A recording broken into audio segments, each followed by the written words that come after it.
Fast forward to the end of your life. It might be kind of like a morbid thing to think about, but most of us are running our lives so much on autopilot that we're not being intentional about the type of people that we're becoming and how we're showing up in the world. So today I was doing a workshop for a client about how to be a better human, which is one of my favorite things to talk about. And it was with a group of engineers, and we just had a really great conversation about how we can show up and be more intentional so that we can ultimately be happier and more fulfilled in our lives. And one of the things I share with everyone that I've shared in my presentations for the past 3 years or so, because I found it to just be so compelling and so moving, are what are called the top 5 regrets of the dying.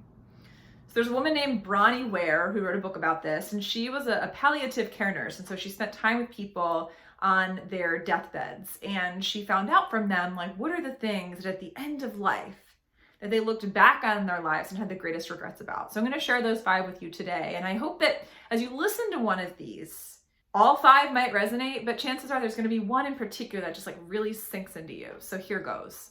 And these are in order. The first is, I wish I'd had the courage to live a life true to myself, not the life others expected of me. The second one is, I wish I hadn't worked so hard. The third is, I wish I'd had the courage to express my feelings. The fourth is, I wish I'd kept in touch with my friends. And number 5 is, I wish I'd let myself be happier.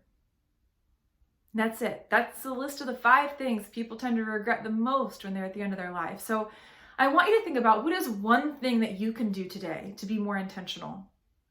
One thing you can do to have the courage to live the life that you want, to take a step in that direction. What's one thing that you can do to express an emotion that you might have silenced or suppressed? What's one thing you can do to reach out to a friend and to text them or call them and to schedule a coffee date or a dinner date?